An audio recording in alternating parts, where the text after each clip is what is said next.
Autumn, 1874. The little frontier town of Ash Hollow, Wyoming, stirred to life as the morning train rolled in. Among the dust and steam stepped Lydia Marsh. 28, too young to be called old, but too used up, they said, to be wanted as a bride. She came with hope stitched into every breath, carrying a letter that promised her a husband and a home. But when she finally stood before the Whitlock family, the matriarch looked her up and down and said coldly, "You're too old to bear children." Imagine that, traveling 1,000 miles, heart trembling with hope, only to be sent back on the same train that brought you here. Would you hold your head high, or let the world see you break? But someone in that crowd didn't turn away. Evan Carver, a quiet rancher scarred by loss, saw in her the same loneliness that lived in him. And when the whistle blew, he said softly, "If they don't want you, then stay. Be mine." This is not just a story about rejection. It's about finding belonging where you least expect it. If you believe love still finds a way, even on the loneliest frontier, then like, share, and subscribe. And let's begin. Lydia and Evan's story. The wind in Willow Bend carried a taste of iron, that morning a mix of coal smoke and dry dust from the rails. Folks said autumn in Wyoming always came early, painting the sky with the color of cooled embers. But that morning felt colder than usual. The station platform was crowded. The weekly train had come in from the east, trailing smoke like a memory refusing to fade. Men stood waiting for crates and feed. Women held onto their bonnets, gossiping behind gloved hands. And from the last car, stepping down with careful grace, came Nora Whitfield. She wasn't a young girl anymore, 28, though the light in her eyes still held something tender, like the last glow before twilight. Her dress, plain blue calico, had been pressed to perfection for days on the train. She had imagined this moment 100 times stepping onto the frontier, heart quickened by the thought of belonging somewhere. The letter in her satchel said there would be a carriage waiting, sent by the Dunleavy family, respectable ranchers who had promised her marriage to their youngest son, Thomas. The town itself was little more than a scatter of wooden buildings and one muddy main street. But to Nora, it looked like a dream shaped out of dust and prayer. She clutched her small valleys tighter, smoothing her hair as a woman in black approached a woman whose posture spoke of generations that had never been questioned, Mrs. Margaret Dunleavy. Her eyes were sharp, the color of winter steel. She did not offer a smile. She didn't even glance at the letter Nora had held all this way, stamped and signed by the family's own seal. Instead, she looked Nora up and down the hem of her dress, the faint lines around her eyes, the way she held her shoulders like someone used to managing without help. "So," the woman said, her voice cutting through the noise of the platform, "you're the bride from Boston." "Yes, ma'am," Nora answered softly. "Nora Whitfield. I came as your letter said." "Thomas," he wrote. The woman's expression didn't change. "You're 28, are you not?" "Yes, ma'am." "Too old, Mrs. Dunleavy said simply, as though reciting a weather report. "Thomas needs a wife who can bear children. We can't afford to waste years on hopes that may never come." The words dropped like stones into the quiet that followed. People nearby turned their heads. A man unloading crates stopped to stare. Nora felt the heat rise in her cheeks, but her voice stayed steady, the kind of steadiness that comes only when breaking would be too humiliating to bear. "I came because I was asked," she said, "because I believed in what was promised." "Then you were foolish, Mrs. Dunleavy replied, not unkindly. but with the calm of someone convinced that kindness was weakness. "The train leaves in 15 minutes. I suggest you be on it." She turned, her black skirt sweeping dust against Nora's shoes, and walked away without a backward glance. For a moment, Nora couldn't move. The crowd swallowed her silence boots scraping, steam hissing from the iron beast behind her. The smell of coal burned her throat. She had crossed nearly 2,000 miles with nothing but a letter and a hope, and now all she could do was stand there, watching the ground blur as tears filled her eyes. A little boy tugged his mother's hand, whispering, "Mama, why's the lady crying?" The mother shushed him and hurried off. Nora wanted to speak, to explain that she wasn't crying. Not really. But when she opened her mouth, nothing came. She pressed a gloved hand to her lips and swallowed hard, forcing herself to breathe. The conductor called, "All aboard for Cheyenne." Her heart pounded at the sound. She could leave, go back east, start over. But start over how she had sold her small inheritance to pay for this journey. There was nothing waiting for her back home, only whispers of failure, and the empty boarding house room where she dreamed of something more. The platform began to empty. Luggage rattled, boots shuffled, voices faded into distance. Only the wind stayed. It whipped her skirt, lifted her hair, and carried the faint laughter of others who still belonged somewhere. Nora lowered her valise to the ground and sat beside it, folding her hands in her lap. A dry leaf skittered past. She watched it tumble over the edge of the tracks, helpless against the pull of the air. Maybe that's what she was now, something that once had direction, now only drifting. Still, she did not get back on that train. Not yet. She told herself she'd wait a little longer, until the next one. Maybe her name had been written on the wrong letter. Maybe Thomas would come running, saying there'd been some mistake. Maybe. But the sky stayed silent. The platform emptied. And then, as the whistle faded into the hills, a shadow fell across her boots. "Ma'am," a voice said behind her, low, rough, but gentle, like the sound of a creek beneath ice. Nora turned. A man stood a few paces away, tall, with shoulders broad enough to bear any storm. His hat was in his hands, his shirt sleeves rolled, and there was dust on his boots that told of long miles on horseback. His eyes weren't sharp or pitying, just steady, as though he saw not a spectacle, but a person. "You were the bride for the Dunleavys?" he asked. She nodded once, unable to trust her voice. "They made a mistake," he said quietly. Nora almost laughed, the kind of small, unbroken sound that escapes when there's nothing else left. "Seems everyone agrees about that. Mr. Dalton," he said. "Henry Dalton." Something in the way he said it simple, unhurried, made her breathe a little easier. He shifted his hat in his hands. "I came for a load of fence wire. Not for a bride," he added with a faint, wry smile. "But sometimes life sends you what you need before you know to ask for it." Nora blinked, unsure what to say. Around them, the platform was nearly empty now, just the two of them, and the wind that carried the scent of rain coming over the ridge. Henry nodded toward the tracks. "You don't have to get back on that train." The words were plain, almost careless, but they rooted deep. She looked away, to where the rails disappeared into the horizon, shining like a knife's edge under the gray sky.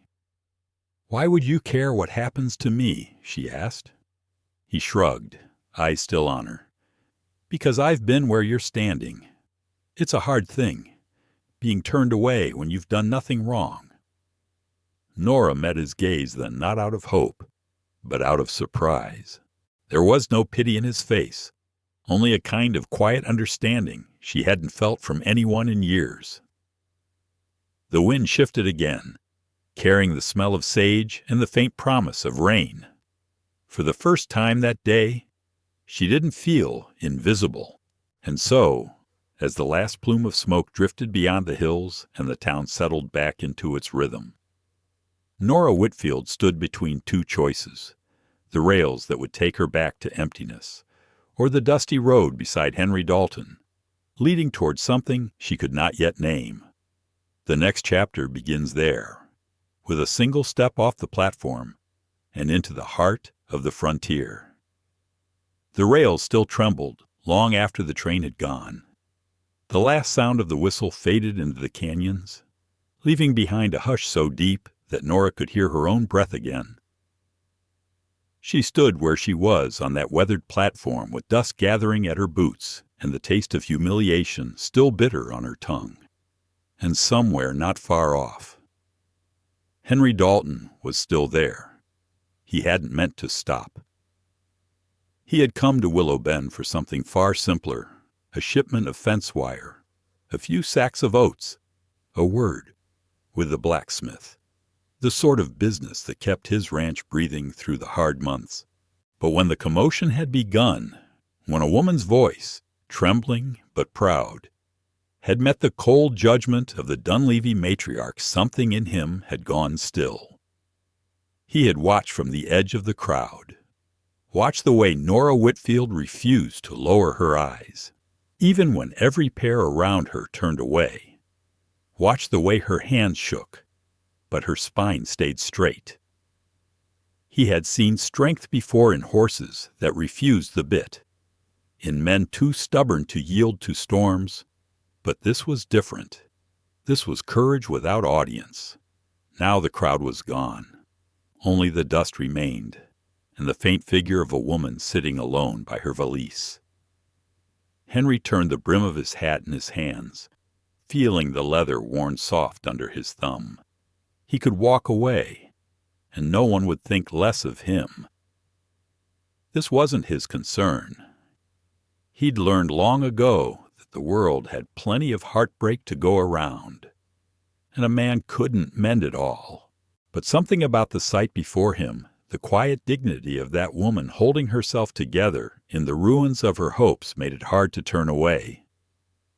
He crossed the platform slowly, his boots crunching against the wooden planks.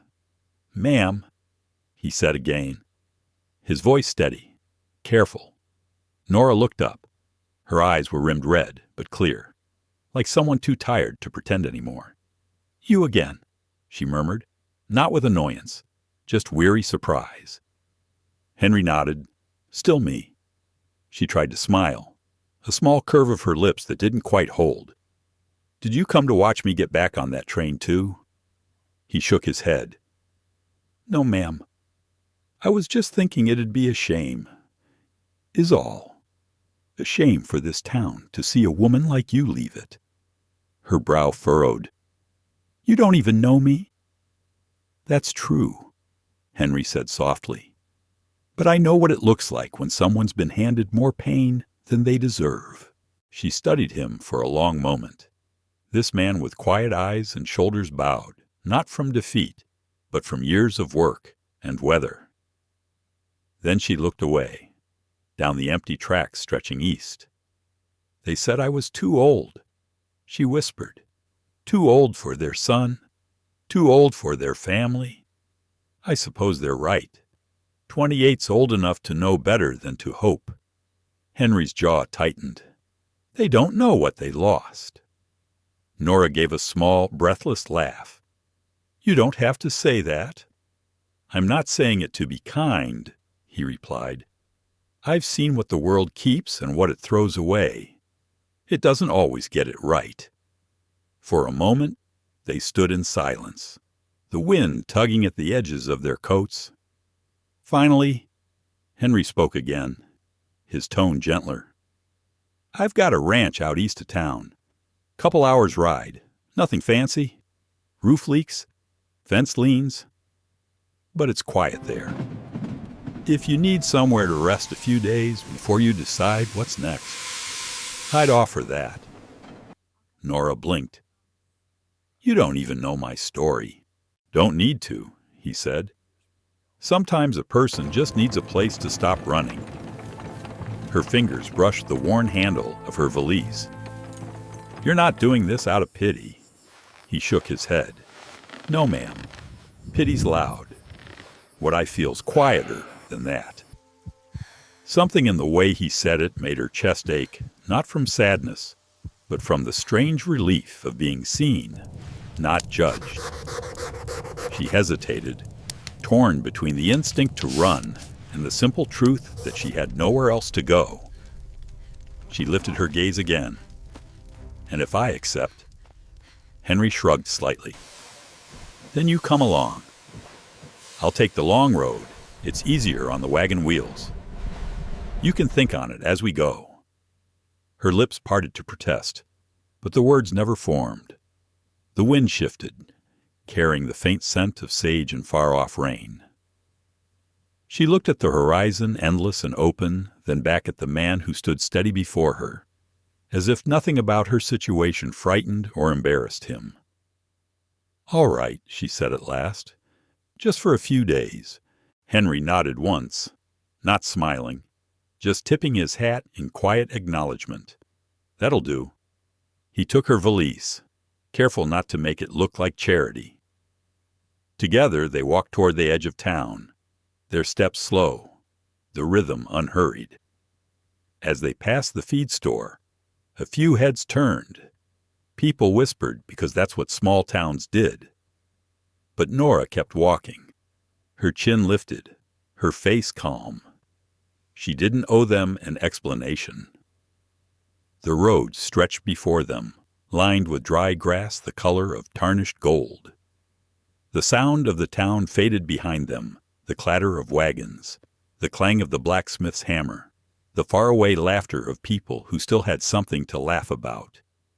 Ahead, the prairie opened wide, rolling toward the faint blue smudge of distant mountains. For a long time, neither of them spoke. The only sound was the steady creak of the wagon and the soft sigh of the wind through the sagebrush. Nora watched the horizon, her thoughts turning over like stones in a stream. "You said your ranch was quiet," she finally murmured. "Do you ever get lonely out there?" Henry's hands tightened on the reins.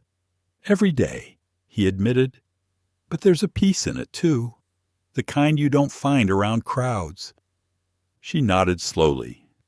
"Maybe peace is what I need." He looked at her then, not as the woman the town had pitied, but as someone who might understand that kind of quiet. Maybe it is. The light was fading now, the sun slipping behind the rim of the hills, painting the world in gold and ash.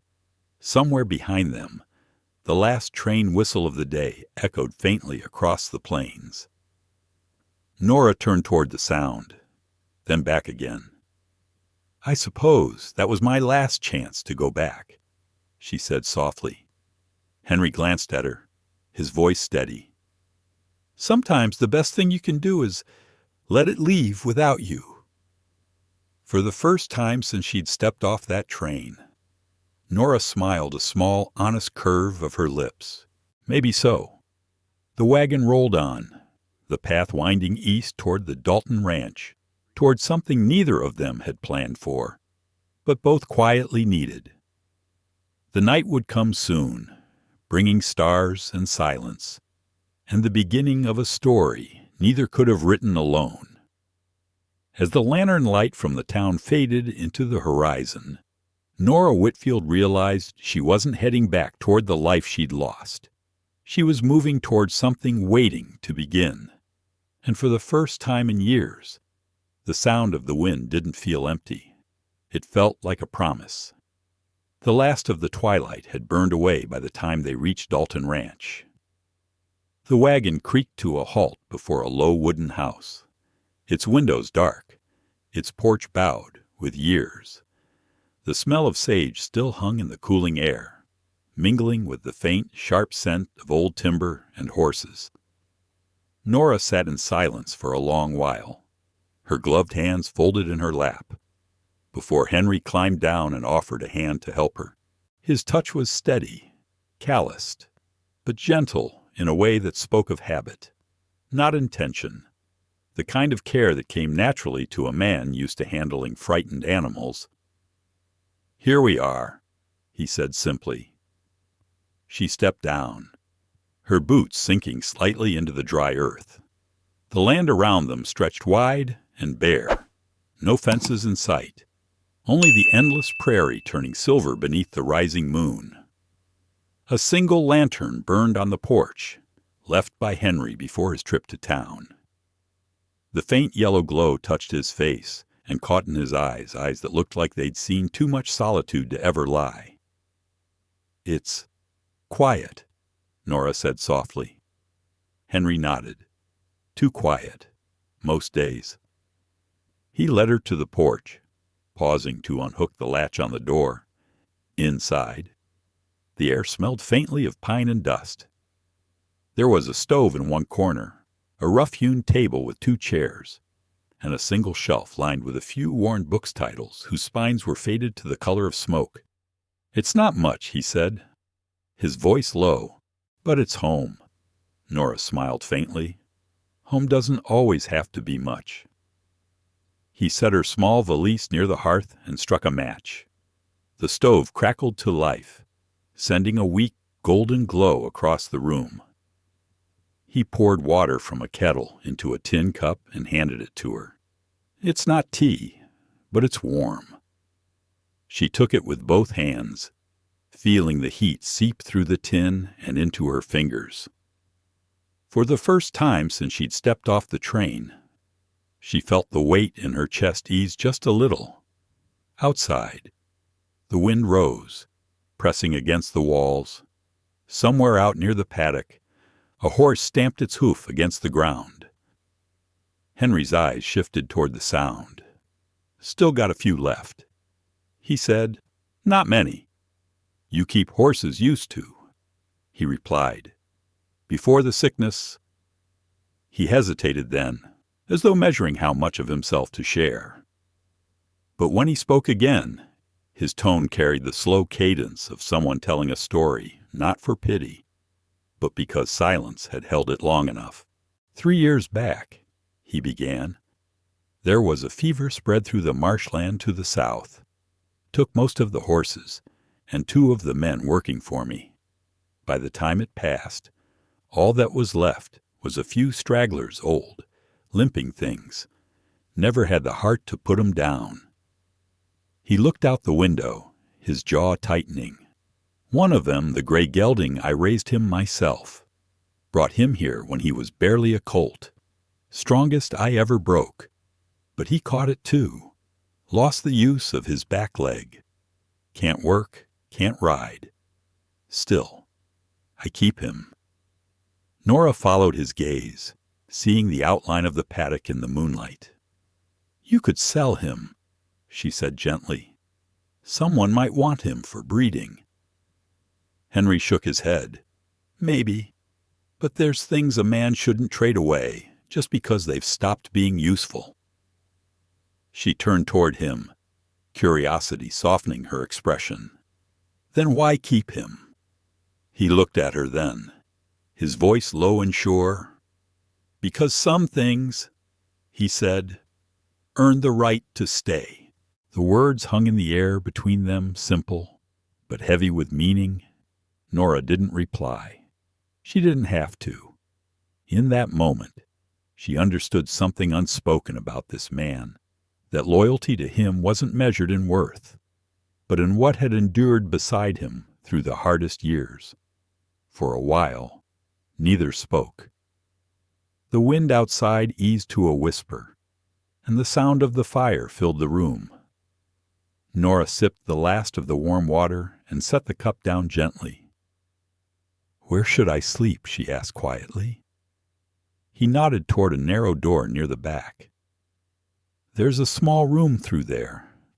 It was my sister's before she married and moved east. Still has a bed and a quilt. Might be dusty."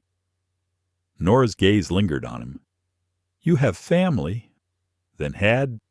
Henry said after a pause. "They don't come out this far anymore."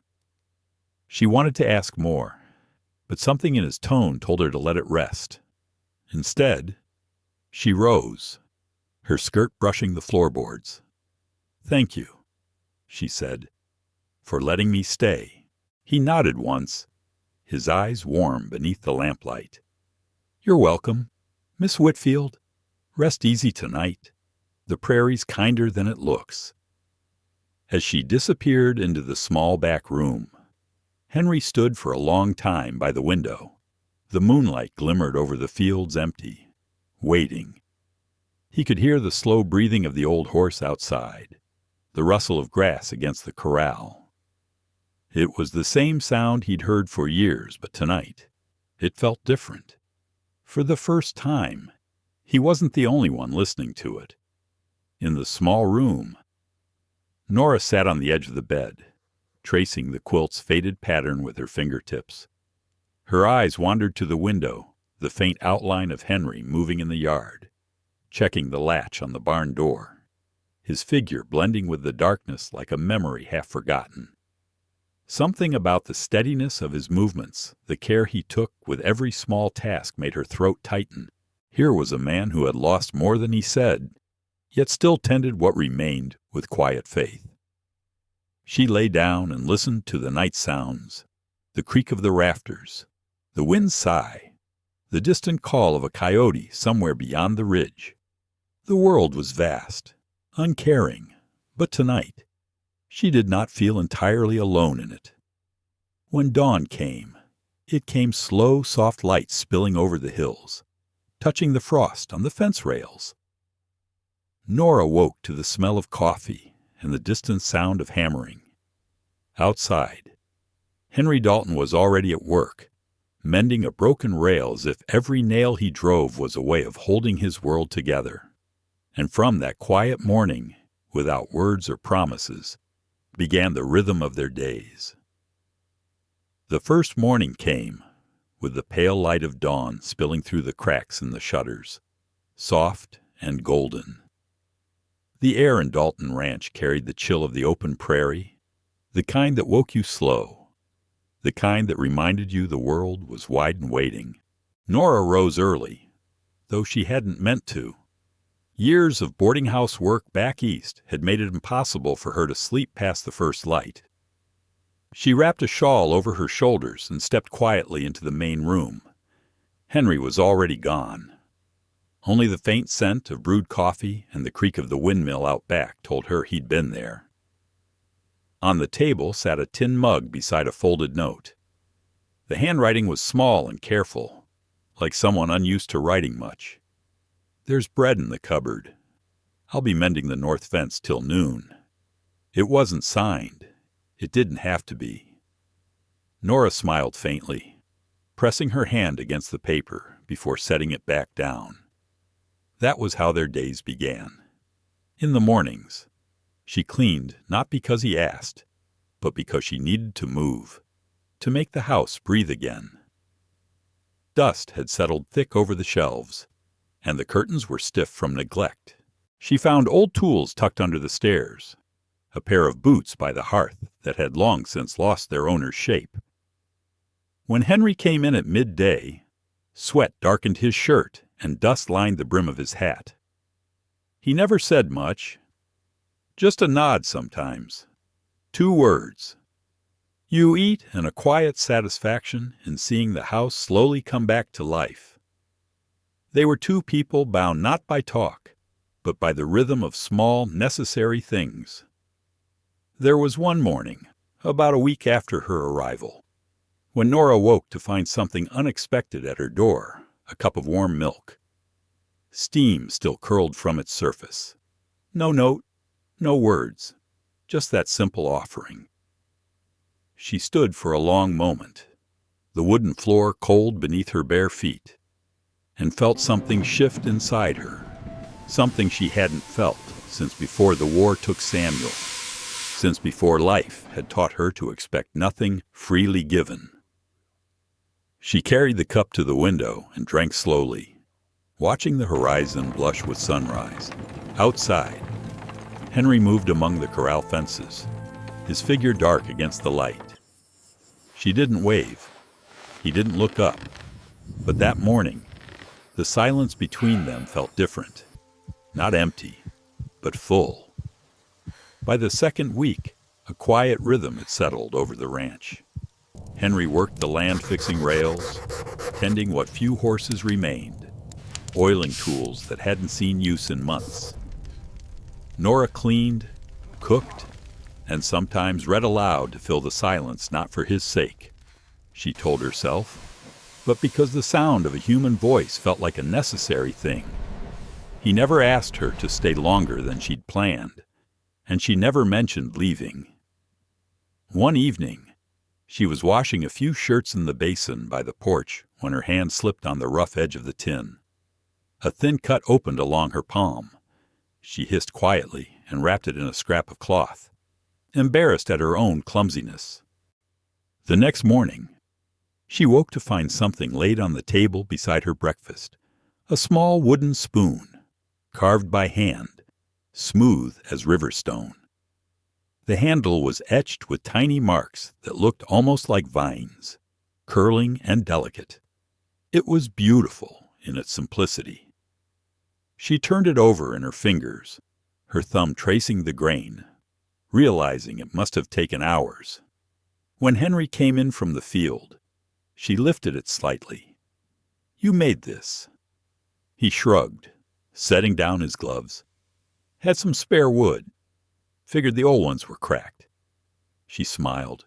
"You didn't have to." He looked at her, then really looked. "Didn't do it, because I had to." And that was all he said. But in that moment, something unspoken passed between them, something too fragile to name. Evenings on the ranch grew softer after that. Sometimes they'd share supper in silence, the firelight throwing long shadows across the room.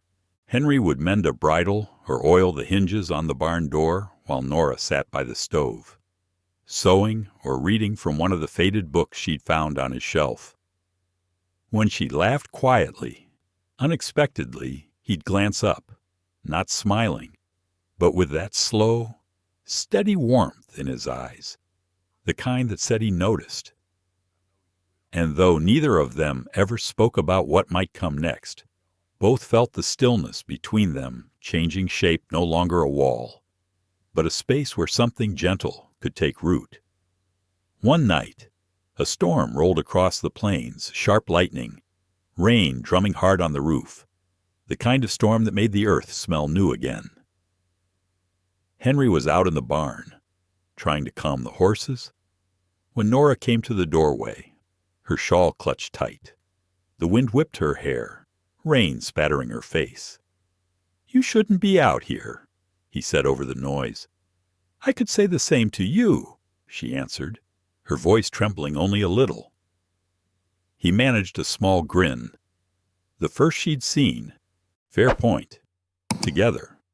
They worked to secure the latch on the barn door, lightning flashing bright enough to turn the night silver.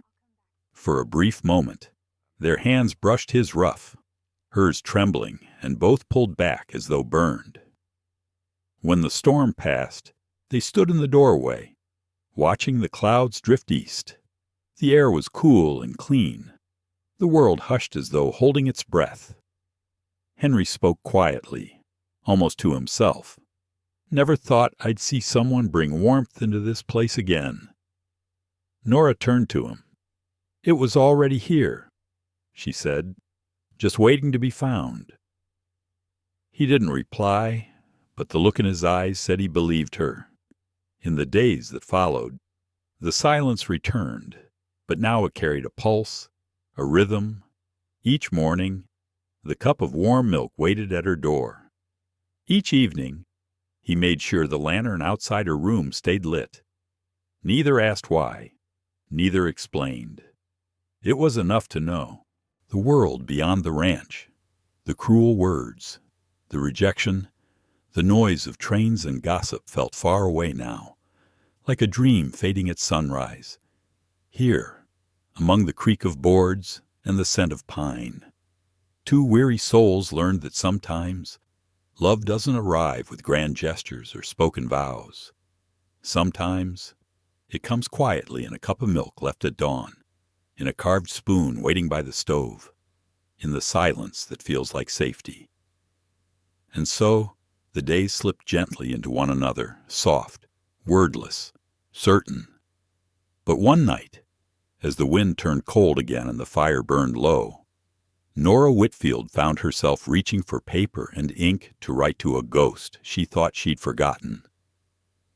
It was time, perhaps, to make peace with the past, before the heart could learn to stay.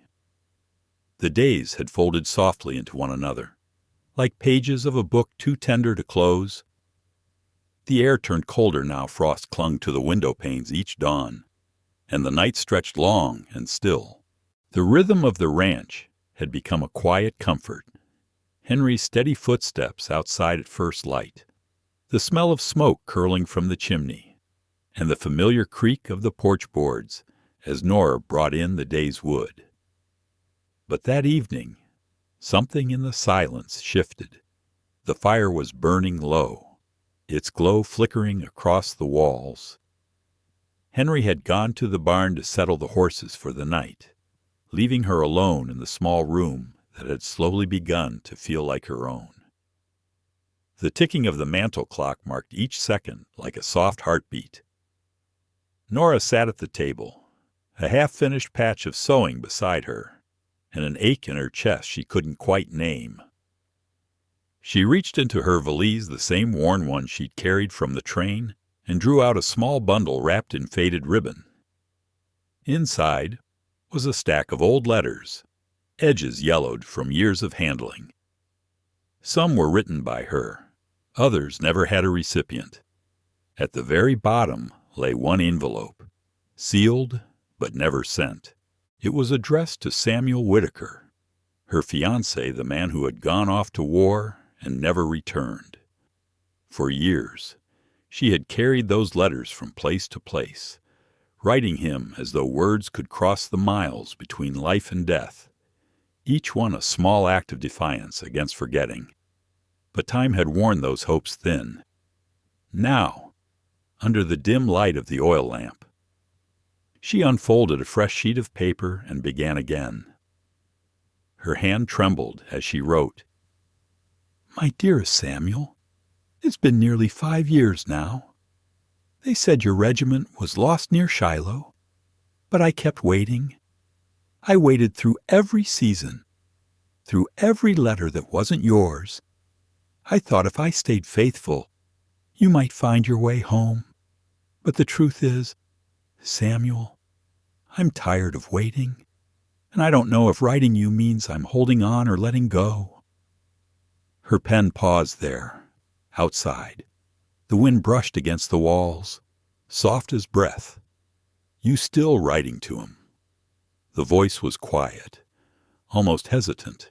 Henry stood in the doorway, his hat still in his hand, his hair damp with snow.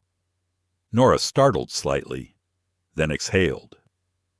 "I thought you were in the barn." "Finished early," he said, stepping inside.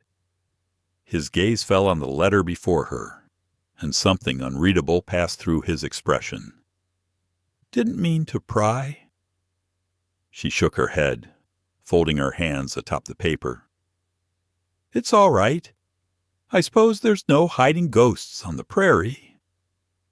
He walked closer, stopping beside the stove, where the light caught the lines on his face, the kind of lines that spoke of weather and grief more than age. "He was the one you were waiting for." Nora nodded. Samuel Whitaker. He was a soldier, or at least, he was before the war took everything. Henry was silent for a long time, his thumb brushing the rim of his hat. "You loved him?" "I did," she said softly. "Or maybe I loved the person I became when I was waiting for him, someone who still believed good men came home." Henry's eyes lowered to the folded letter. "You think writing helps?" "It used to," she whispered. Now it just reminds me that I'm still waiting for an answer that will never come." He stood there for a while, the crackle of the fire filling the space between them. When he finally spoke again, his voice was steady, almost tender. "Some folks wait their whole lives for peace, Miss Whitfield. Doesn't mean they ever find it." She looked up at him, her eyes glimmering in the firelight. "And you, have you found yours?" He didn't answer right away. Instead, he moved toward the table, his hand resting lightly on the back of the empty chair across from her. "No," he said at last, "but I've learned to stop looking in the same places that broke me." Then, without another word, he turned and stepped back outside. The door closed softly behind him, and Nora was left with the whisper of his words echoing through her chest. She didn't see him again until dawn. The snow had stopped sometime in the night, and the land outside was blanketed in white. When she opened the door, she saw Henry near the barn, kneeling by the earth. He was digging, slow and deliberate, though the ground was frozen hard. She wrapped her shawl tighter and went to him. "What are you doing?" He looked up, the air fogging from his breath. "Making space," he said simply. For what he reached into his coat and pulled out a small wooden box, the lid worn smooth from handling. He set it gently into the hole, then began to cover it again with earth. When she crouched beside him, she noticed his hands rough, scarred, and something in the act felt solemn, sacred even. "What's in there?" she asked quietly. He hesitated before answering. "Letters," he said. "Ones I never sent?" Nora's throat tightened. To who he looked toward the horizon, the light of morning glinting off the snow. "My brother. He fought in the war too. Didn't come home." He pressed the last handful of earth into place, then rested his hand on it. "I kept writing him for years. Told him about the harvests, the winters, how the land changed. But letters can't bring back the dead." She swallowed hard, her breath catching. "Then why bury them?" Henry rose slowly, brushing the dirt from his gloves. "Because some memories don't need erasing. They just need somewhere to rest." His words sank deep, finding a place inside her she hadn't known was still raw. That night, long after Henry had gone to bed, Nora stepped outside. The moon hung pale and cold over the ranch, casting silver across the fields. She stood for a long time in the stillness, the weight of the letter in her pocket. Then, kneeling beside the same patch of earth, she placed her own envelope into the snow. Her hands lingered there, trembling. "Goodbye, Samuel," she whispered. "You were the start of my story, not the end." When she rose, her breath clouded the night air. The world felt both emptier and lighter all at once. By morning, a gentle peace had settled in her chest, the kind that comes not from forgetting, but from forgiveness. She found Henry in the corral, feeding the horses. He looked up as she approached. "You were right," she said simply. He raised a brow. "About what some things earn the right to stay," she answered, "and some earn the right to rest." For the first time, Henry smiled slow, genuine, the kind of smile that comes from seeing someone finally free of their burdens. Nora smiled back, the wind lifting a strand of her hair across her face. The prairie stretched around them, endless and bright beneath the rising sun. And though neither spoke of what they'd buried, both knew it wasn't loss that tied them. Now it was the quiet courage of those who'd learned to keep living. As winter deepened, rumors began to stir in Willow Bend. Soft whispers carried by travelers and town gossips alike. Folks said the lonely rancher had taken in a woman. Some said she was a widow, Others said she was trouble, but Henry Dalton didn't listen, and Nora Whitfield didn't explain. The truth of their story lived not in words, but in the quiet space they shared and the peace they'd finally begun to build. The thaw came slow that year. The snow melted in hesitant streaks, leaving behind rivers of mud and the scent of wet sage. Life on Dalton Ranch returned to its quiet rhythm, feeding the horses, mending the roof, tending to small things that made the place feel lived in again. But peace, out here, never lasted long. Rumors travel faster than any train. It began in whispers, carried down from town, with the weekly deliveries murmurs over sacks of flour and nails at the general store. You heard about the woman out at Dalton's place. They say she ain't his kin. Reckon she's got her eye on his land. By the time the stagecoach rolled through Willow Bend that March, the whispers had hardened into stories. They said Nora Whitfield, the woman who came from nowhere, had bewitched the widowed rancher. They said she'd known about a coming railroad expansion and planned to marry into the property before the price of land rose. Henry never mentioned the talk, but Nora could feel its weight every time he came back from town, the stiffness in his shoulders, the way his voice grew quieter when she asked how his errands had gone. "I don't pay mine to gossip," he said once, setting down a sack of feed. "Maybe not," she replied softly, "but gossip tends to mind you." He gave her a look, then steady, kind, and tired all at once. "You didn't do anything wrong." "Nora." "I know," she said, "but sometimes that's not what people remember." The first time she met Mrs. Agatha Rowe, she was baking bread. Agatha was the wealthiest widow in Willow Bend. Her late husband had owned half the freight wagons between Cheyenne and Rawlins, and her name still held a kind of soft power. She arrived unannounced in a gleaming carriage, bringing with her a swirl of perfume and curiosity wrapped in silk. Nora saw her coming down the dirt road and instinctively wiped her hands on her apron, unsure whether to hide or to stand tall. By the time Agatha reached the porch, the decision was made for her. "Well now," the woman said brightly, looking Nora up and down, "you must be Miss Whitfield." Nora nodded. "Yes, ma'am." Agatha smiled, the kind of smile that didn't reach her eyes. "My, you're not what I expected." "And what did you expect?" Nora asked, her tone polite but edged. Agatha laughed light, tinkling, practiced. "Oh, nothing bad. Dear, it's just, people talk.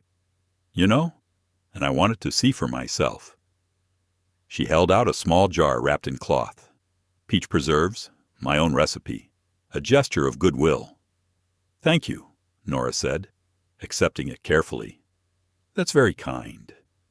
"Kindness," Agatha replied, stepping into the house uninvited, "is what keeps a town civilized." "Wouldn't you agree?" Nora hesitated, unsure whether to answer. Henry entered from the back door just then, wiping his hands. His expression stiffened slightly when he saw who it was. "Mrs. Rowe, Mr. Dalton," she greeted, her voice sweet as honey. "I was just telling Miss Whitfield how fortunate she is to have found shelter out here." Henry's gaze flicked to Nora, then back. "We all need shelter, one way or another." Agatha's smile faltered, just for a moment. Then she leaned against the table, her gloved fingers tapping the wood. "You know, Henry, it's been ages since you came into town proper. We're having a supper at the hotel next week. Good folks, good music. You should come. I don't much for crowds," he said. "Oh, but it would do you good." She paused, eyes glinting. "You could bring your helper. Of course. I'm sure folks would love to meet her properly." Nora felt the heat rise in her cheeks, though she kept her tone steady. "That's kind of you, ma'am. but I'm not sure I'd fit in among good folks." Agatha tilted her head, her voice soft but sharp as glass. "My dear, knowing where one belongs is the first step to fitting in." The silence that followed was thick. Henry set down the tools in his hand with deliberate calm. "Mrs. Rowe," he said evenly, "I think you've overstayed your kindness." Her smile stiffened, but she nodded. "Of course, I didn't mean to intrude." She turned to Nora. "I do hope you'll come to town sometime. Dear, fresh faces are always entertaining." When the carriage wheels finally disappeared down the road, the air felt lighter, but not cleaner. That night, Nora sat by the fire, her hands still dusted with flour. She meant well. She said at last. Henry looked up from the chair opposite her. "You don't have to pretend she did." "She's lonely," Nora replied quietly. "Lonely people sometimes mistake cruelty for conversation." He studied her a long moment, his expression softening. "You've got more grace than most." She smiled faintly. "Grace is just another name for surviving." The following week, Henry went into town for supplies. Nora stayed behind, sweeping the porch and humming an old tune under her breath. But when she looked up, she saw two riders on the hill strangers, their silhouettes framed against the pale afternoon light. They didn't approach, only watched for a while before turning their horses back toward Willow Bend. That night, she asked Henry who they were. "Just folks who like to mind other people's business." He said grimly, "Do you think they'll stop?" He took off his hat, rubbing a hand over his face. "No, but that's all right. We'll just live louder than their silence." A few days later, as the sun dipped low and painted the fields with firelight, Nora stood on the porch watching him mend the last stretch of fence. The air smelled of dust and lilac. "Henry," she said softly, "does it ever bother you what they say?" He set down the hammer and looked at her across the fading distance. "Used to. But now I figure the truth don't need defending. It just needs living." Her eyes glistened in the last light of day. "I'm glad I'm here." He nodded once, quietly. "So am I." And for a moment, the world felt still, as if even the wind had chosen to listen instead of speak. But peace, as ever, was a fragile guest on the frontier. It never stayed long before someone or something sent it away. One evening, a letter came for Henry Dalton, written in a hand neither of them recognized. And before the next sunrise, the road that had once brought Nora Whitfield to safety would beckon her toward leaving again. The letter that arrived a week later was written in looping, elegant handwriting, the kind that belonged to someone who'd never had to hurry a day in their life. Henry found it wedged under the latch of the porch door one morning, tied with a red ribbon. The paper smelled faintly of lilac. He read it twice before handing it to Nora. "Mr. Dalton, we are most delighted to extend to you an invitation to the spring supper at the Willow Bend Hotel this coming Saturday. Your presence would be most appreciated, as would that of your house guest. Sincerely, Mrs. Agatha Rowe." Nora's eyes moved over the words, lingering on that last line. The pause before house guest was felt even in ink. She folded the letter carefully and set it on the table. "You should go," she said, her voice quiet. Henry frowned. "Don't see why I should." "Because it's polite," she answered, forcing a small smile. "And because you haven't been seen in town for months. Let them see you still belong there." He studied her for a long moment, arms crossed, jaw set. "And what about you?" She looked away. "They've already decided what I am. My being there won't change that." Saturday came with a restless wind. The sun fell early behind the hills, leaving the world tinted in gold and gray. Henry dressed as best he could, clean shirt, worn jacket, the hat he only wore for Sunday meetings back before the fever took his family. He looked uncomfortable in it, as if the clothes themselves didn't quite remember how to fit him. Nora helped him brush the dust from his coat, her fingers lingering just a little too long on the sleeve. "You clean up well," she said softly. He smiled, a small, shy thing that barely reached his eyes. "Don't suppose you'll reconsider coming?" She shook her head. "Someone's got to keep the fire from going out." He hesitated, then nodded. "All right, then. I won't be long." As the wagon wheels faded down the road, Nora stood on the porch until the dust settled back to earth.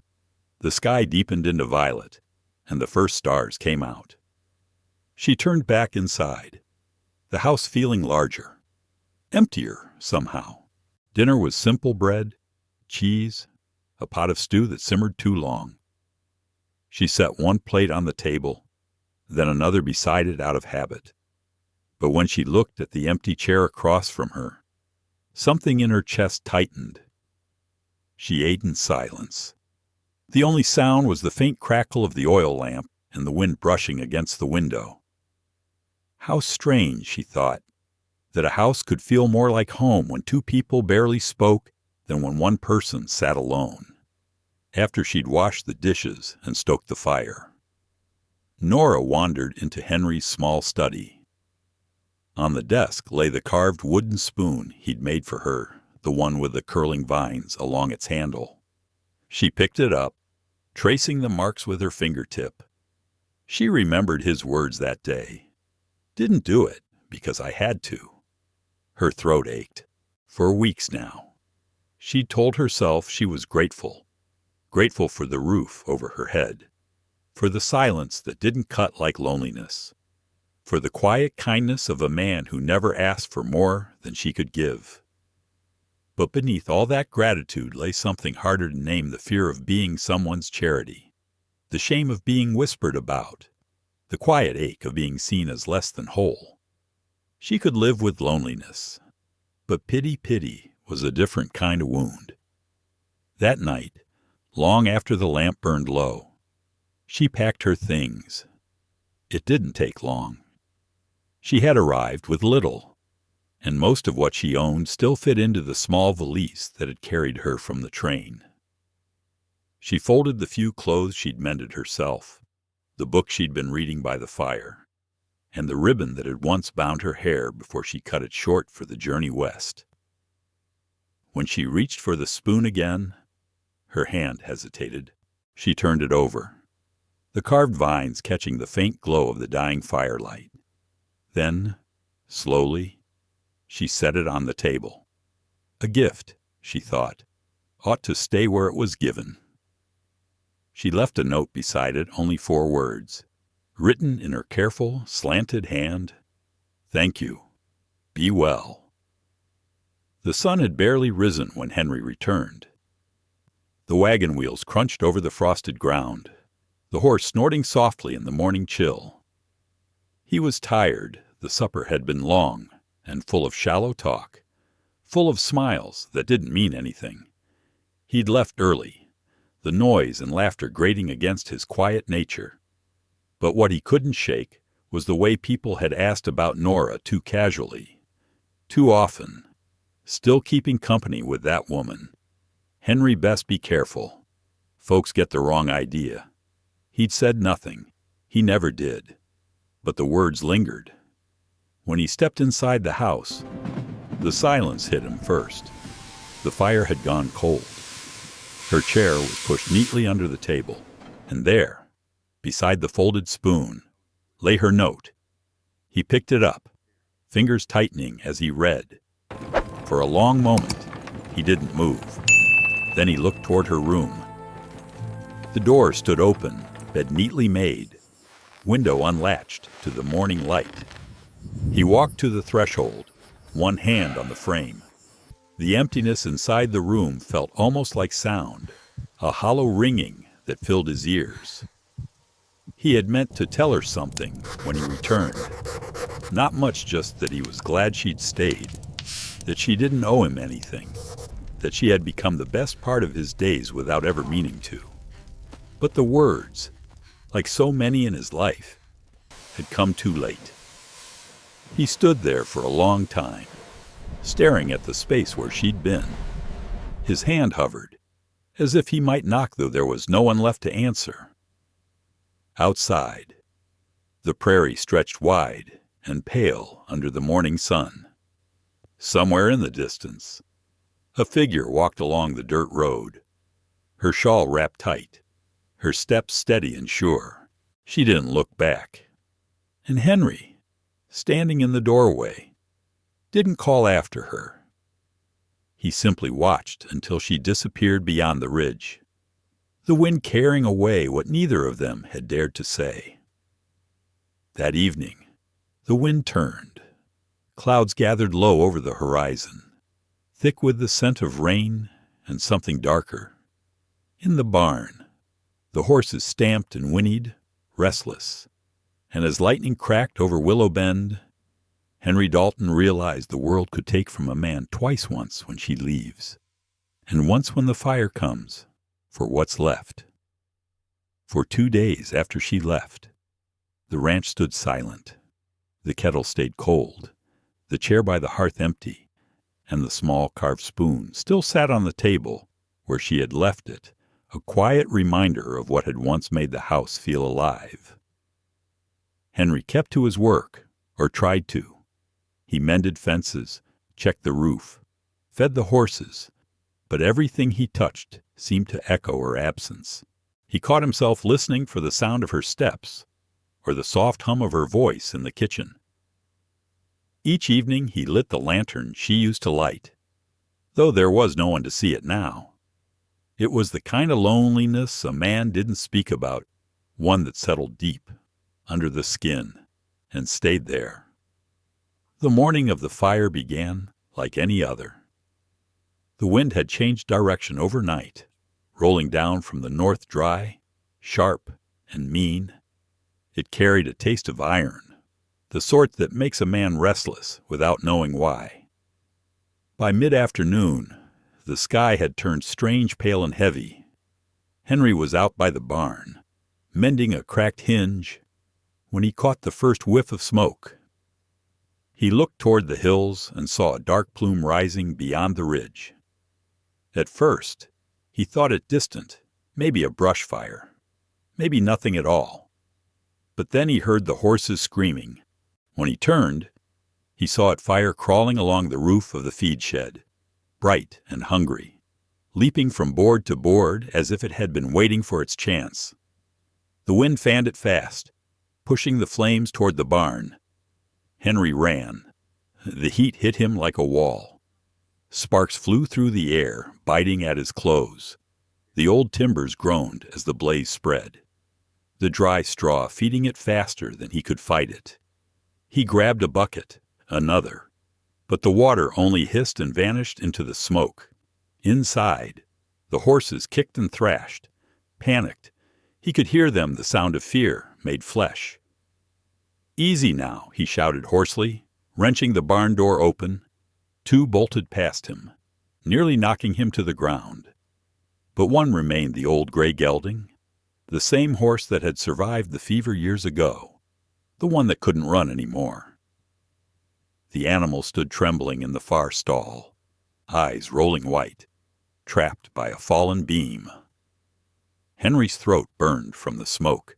He could barely see. Still, he pushed forward, coughing, his sleeve over his mouth. "Come on, boy," he rasped. "We've been through worse, haven't we?" He tried to lift the beam, but it wouldn't budge. The heat licked at his back, his shirt catching sparks. He gritted his teeth, braced his shoulder beneath the timber, and heaved. It shifted an inch, then cracked, dropping hard. Pain shot through his arm as wood splintered across his shoulder. He didn't stop. He couldn't. The horse whinnied, struggling to move. Just a little more. Henry gasped. blood trickling down his temple.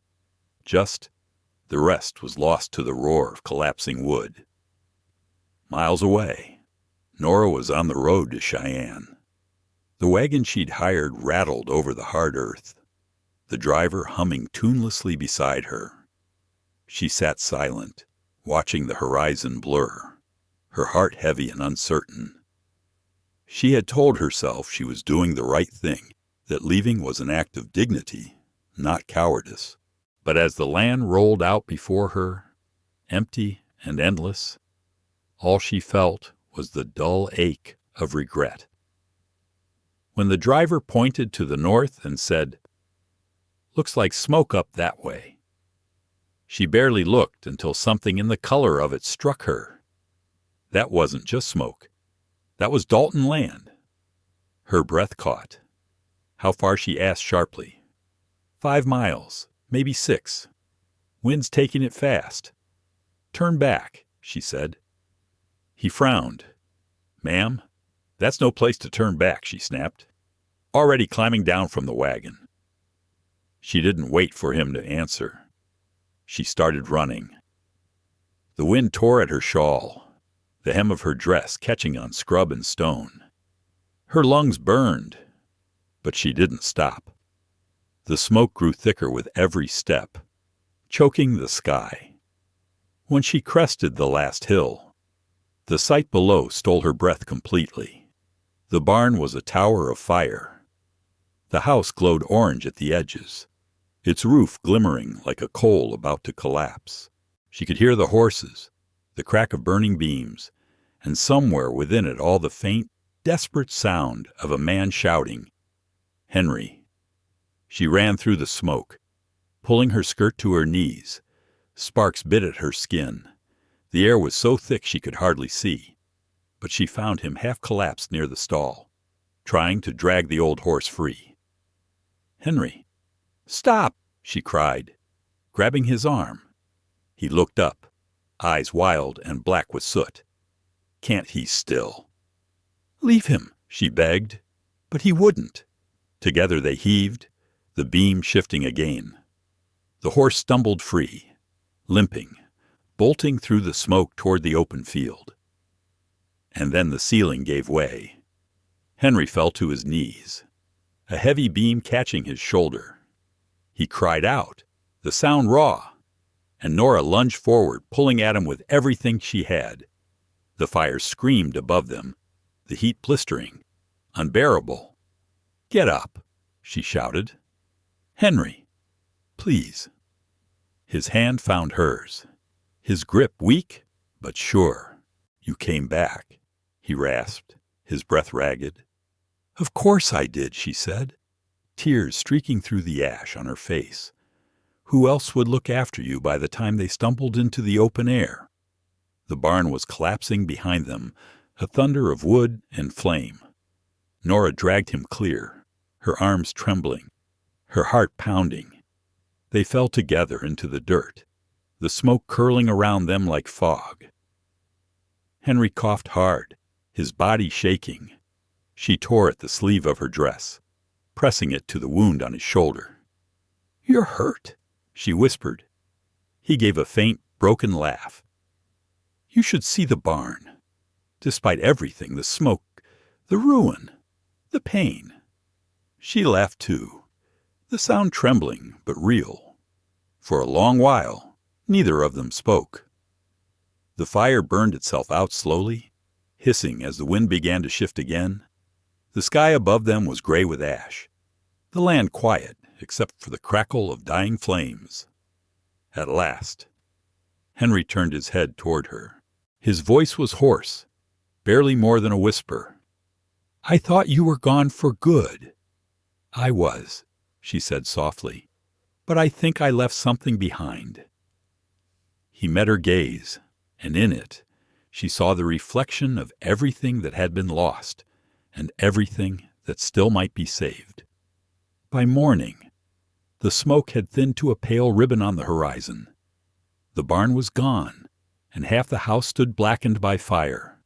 Henry Dalton lay fevered and still, his shoulder bound in linen, and beside him, Keeping watch through the long hours of daylight sat Nora Whitfield, the woman who had once walked away, and now had nowhere left to be but here. By dawn, the fire had quieted to a slow, smoky breath across the land. The barn was gone, the fences blackened, and half of Henry Dalton's house stood charred against the pale morning sky. The wind that once fed the flames now moved softly through the ruins, carrying the faint scent of cedar and ash.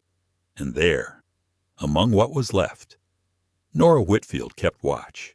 Henry lay inside, fevered and still. His shoulder was bandaged with torn linen, his face pale beneath the soot. The night had been long, the kind that stretches thin between hope and loss.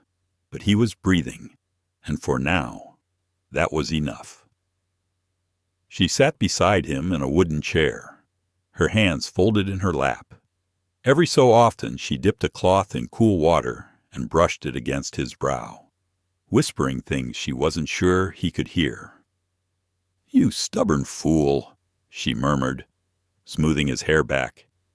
"Couldn't let one old barn go. Could you?" He didn't stir, only shifted slightly, his breath catching. The sight of him, this quiet, strong man reduced to weakness, pulled something deep inside her, something she'd tried to bury when she left. It was strange, she thought, how easily a person could vanish from your days, but never from your heart. For 3 days, Nora tended him. She barely slept, moving between the bed and what remained of the kitchen. The house smelled faintly of smoke and boiled herbs. She'd scavenged what she could to make him broth, coaxing him to drink small sips when he drifted toward waking. On the 4th morning, when she thought he might not wake at all, he opened his eyes. At first, he said nothing, just looked at her, his gaze unfocused, as if he wasn't sure she was real. Then, hoarsely, "You came back." She let out a breath she hadn't realized she'd been holding. "Don't sound so surprised." He tried to smile, but it hurt too much. "You shouldn't have. Could have been worse. Could have burned with the place." Her voice trembled between anger and relief. "You could have died." He turned his head toward the window, where the horizon shimmered faintly with smoke. Dying would have been easier than staying. That silenced her. She looked at him, really looked. The man who had always moved through life like someone half resigned to its emptiness. The man who built walls, not fences, around his heart. Finally, she spoke. "That's your trouble, Henry Dalton. You think loss is easier than love, because you can prepare for it. But it's not." He met her gaze, weary and honest. "People leave, Nora. They always do." She shook her head slowly. "No, they leave because you never ask them to stay." He didn't argue. The quiet that followed was heavier than any words could have been. That evening, she stepped outside to fetch water. The land looked different now, not ruined. Exactly, but humbled. The fields lay bare and gray, waiting for new grass. A few charred posts still smoked where the barn had stood. As she filled the bucket at the well, she caught her reflection in the surface, her hair tangled, her cheeks streaked with soot. She didn't look like the woman who had stepped off the train months ago, clutching a letter and a hope. She looked like someone who'd been remade by fire. When she came back inside, Henry was sitting up, his good arm resting on the edge of the bed. "You shouldn't be moving," she said. He gave a faint smile. "Could say the same to you." She set the bucket down and sat beside him. For a moment, they said nothing, the only sound the faint creak of wood settling around them. Then she spoke quietly, as if afraid the words might vanish if said too loud. "When I left, I thought I was sparing myself pain. Turns out, I only found another kind. Henry's eyes softened. And yet you came back. Nora nodded, her voice barely a whisper. I came back because I realized there's a difference between needing someone and wanting them. I don't need you, Henry. I want you. He looked down at his hands, rough and bandaged. Don't know if I deserve that. She smiled faintly. Deserving's got nothing to do with it. The days that followed moved slowly, the kind of quiet time that rebuilds a soul as much as a home. They worked side by side, she sweeping out the ashes, he repairing what he could, despite the pain in his shoulder. Some days he was silent, lost in thought. Other days he spoke, and the words came easier than before. One afternoon, while sorting through what was left of the barn, Henry found the old horseshoe from the gray gelding. It was twisted and blackened by the fire. He turned it over in his hands. Guess there's not much left to save. Nora looked at the burnt wood around them. Maybe not, but it's still here. So are you. He nodded, setting the horseshoe on the fence post. Maybe that's enough. That night, as the sun sank low over the prairie, Nora sat by the window, sewing a patch on one of his shirts. Henry came to stand beside her, his arm in a sling, watching the light fade across the land. You ever think about leaving again? He asked quietly. She paused, needle mid-stitch. Sometimes, habit dies hard. He exhaled, half a laugh, half a sigh. If you did, I wouldn't stop you. She looked up at him then, her eyes steady. No, but this time, I think I'd stay anyway. Something in his face changed, a small, fragile relief, the kind that lives in a man who spent too many years expecting loss. He reached out, his fingers brushing hers. They stood like that for a long time, the silence between them no longer empty, but full. When he finally spoke, it was barely above a whisper. You saved my life. She shook her head. No, you did that yourself. He gave a faint, lopsided smile. Then maybe we saved each other. Her hand tightened around his. Maybe that's what people like us do. Outside, the prairie wind shifted again, carrying the scent of new grass, of rain somewhere far off. The land would heal, slow and stubborn, just as they would. For now, they didn't talk about the future, about rebuilding, or staying, or what the town might think. It was enough to sit side by side in the dimming light, hands clasped, breathing the same air, no promises, no need for them, just truth.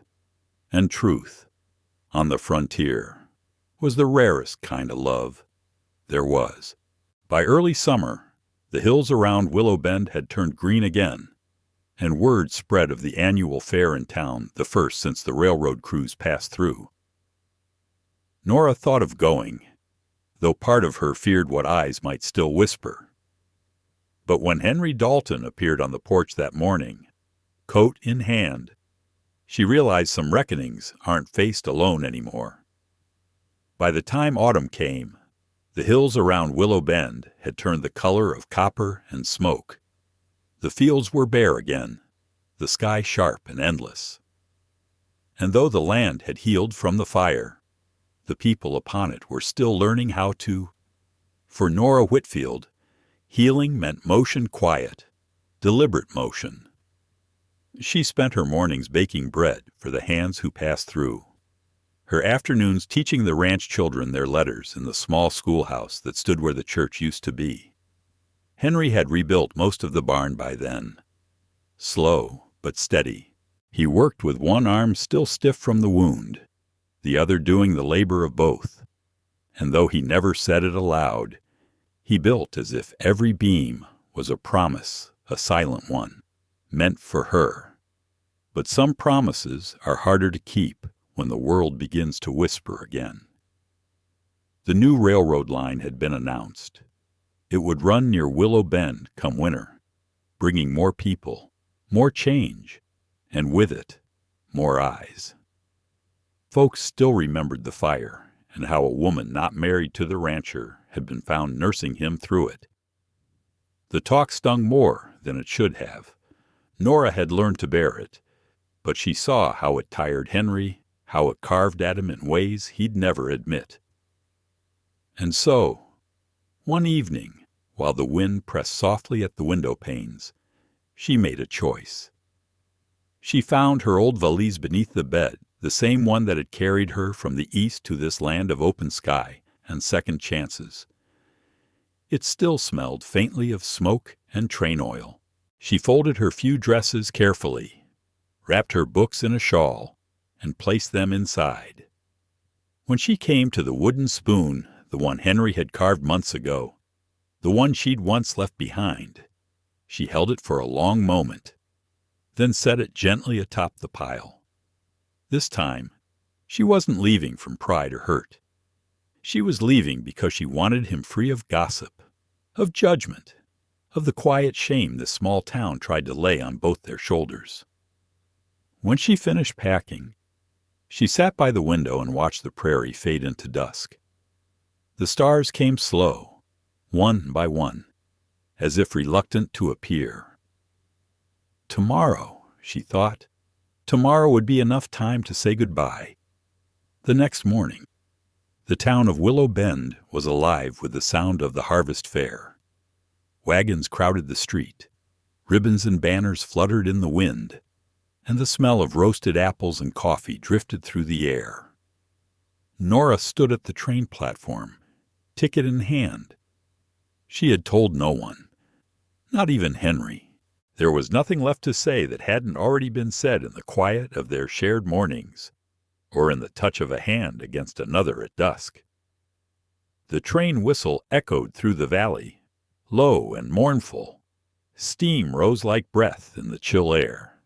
She turned once, looking down the road that led back to Dalton Ranch. The barn stood tall again. The fence was mended. It looked whole just as he would be. And yet, her heart ached with every beat. Behind her, the crowd stirred. Someone shouted her name.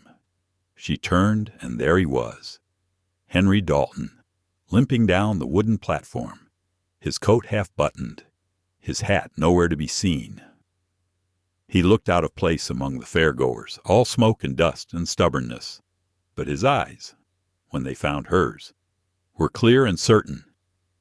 He stopped a few feet away, chest heaving, voice rough from running. Nora people turned. Conversations quieted. "You can't just go," he said, his voice carrying over the noise. "Not like this." She swallowed hard, trying to steady herself. "Henry, please, you don't owe me anything." He shook his head sharply. "Owe you? You think this is about debt?" The wind tugged at his hair, his voice trembling but strong. "The day you came here, everyone said you were too old, too proud, too broken, but you walked into a burned-down house and made it home again. You saved me, Nora, not just from fire, but from myself." A murmur rippled through the crowd. Nora felt her face flush, tears threatening. "Henry," she whispered, "people are watching. Let them." He took a step closer. "Let them see what they've been too blind to understand." He looked around at the townsfolk, the same ones who'd whispered behind their hands for months then back at her. His voice steadied. "They say you don't belong here. They say you're too old for starting over. But I've watched you bring life back to a place even the land had given up on." He paused, his jaw tightening. "If they don't see your worth, then I will. Every day, for as long as I'm given." The words seemed to hang in the air, caught between disbelief and tenderness. Nora's throat ached. "Henry?" He took one more step toward her, close enough that she could see the raw sincerity in his face. If you're leaving because of what they say, don't. If you're leaving because of me, then stay. Her hand trembled around the ticket. Why, she asked softly. He exhaled, the answer plain and simple. Because I don't want a wife out of duty. Nora, I just want you. The platform fell utterly still. Somewhere, a child laughed, breaking the tension. Then, like the first breath after a storm, the sound of applause rose scattered at first, then steady. Nora stood frozen, tears spilling down her cheeks. The ticket slipped from her hand, fluttering to the ground. Henry reached out his uninjured hand. Come home, for a heartbeat. She hesitated, the train hissing behind her, the crowd watching, the whole wide world balanced on a single choice. Then she stepped forward and placed her hand in his. The whistle blew, long and low, but neither of them looked back as the train pulled away. Henry lifted her valise with his good arm, and together they walked through the crowd. People moved aside, some smiling, some whispering still, but Nora didn't care anymore. For the first time in years, she felt no need to explain who she was, or why she'd stayed. As they reached the end of the platform, Henry glanced down at her, his thumb brushing over her knuckles. Reckon I made a fool of myself. Nora smiled through her tears. A little, but I think that's what love is, sometimes foolish and brave, all at once. He laughed quietly, the sound deep and rough, like something long forgotten being found again. That night, as the harvest moon rose over Willow Bend, the townsfolk would tell the story again of how the quiet rancher stopped a woman at the station and asked her to stay. But for Henry and Nora, there were no legends, no grand endings, only the creak of wagon wheels on the road home, the scent of hay in the night air, and the simple, sacred knowing that sometimes love returns not as a promise, but as a choice. When the train finally vanished beyond the curve of the plains that day, taking with it the smoke and noise of goodbye, something quiet settled over Willow Bend again, something steady, like peace finding its way back home.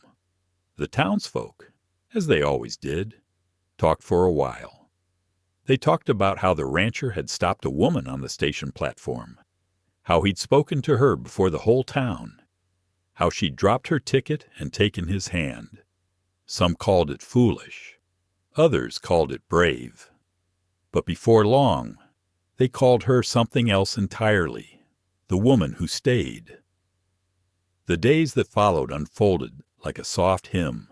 Nora Whitfield stayed on the ranch, though it was less a decision and more a quiet knowing, as if she'd always belonged to that land, to that rhythm of wind and open space. The first weeks were a blur of rebuilding, mending fences, sanding beams, whitewashing the new barn that rose slowly where the ashes once lay. Henry worked slower now, not out of weakness but care, each board fitted with the patience of a man who'd learned what it meant to lose something worth keeping. And though they rarely spoke while they worked, their silences had grown warm, full of understanding. In the mornings, Nora would wake to the pale light of dawn spilling through the window. There, just outside the door, she still found it a cup of warm milk. The same small kindness from the early days, though now it came from the man sleeping beside her. She never asked why he still did it, and he never stopped. The town slowly forgot its gossip. Time, as it does, softened everything. When spring came, Nora took over the old church building, the one left empty after the circuit preacher moved on. With a few borrowed benches and a handful of books, she turned it into a small classroom. Children from neighboring ranches came on horseback or in wagons, their faces red from the wind and bright with curiosity. She taught them how to read, how to write their names, how to dream beyond the fences of their father's land. And when the mothers came to fetch them, they stayed a while too, sitting by the stove, sharing coffee and stories. Slowly, the same women who once whispered about her now sent pies to her porch and asked her opinion on the weather, on the price of oats, on life itself. One afternoon, as the sun streamed through the church windows, Mrs. Rowe, the proud widow who had once smiled with poison in her words, appeared at the door. She carried a jar of preserves, her expression uncertain. "I thought you might find some use for these," she said. Nora took them gently. "Thank you," she replied. "Mrs." Rowe lingered a moment, then added, "The children, they speak kindly of you." Nora smiled. "That's all the reward I could hope for." It wasn't forgiveness between them, not quite, but it was something close, and that was enough. Life settled into its slow, honest rhythm. Henry spent his days tending to the land and his evenings in the workshop he'd built behind the barn. He'd taken to carving again, not just spoons now, but small things, horses, birds, a pair of tiny hands he left on Nora's desk one morning without a word. Nora, for her part, filled the house with life. She planted herbs by the kitchen door, mended quilts, baked bread that filled the rooms with warmth. Some nights she'd read aloud by the fire passages from Emerson or Whitman while Henry sat beside her, his calloused hands resting loosely around a mug of coffee. He never said much, but she could feel his listening, steady and real, like an anchor. Sometimes, when the wind howled outside, she'd glance at him and think, this is what coming home feels like, not safety, but peace. One evening, near the end of winter, Henry came in from the fields with a handful of wild sage and frost clinging to his coat. "Smells like the mountains," she said, taking it from him. "Figured you'd like it." She placed the sprigs in a jar on the windowsill. "It's strange," she murmured, "how something can grow back after the fire, just as green as before." He looked out at the horizon, where the last light was fading. Land's got memory. It knows how to start over. Nora met his gaze. So do people.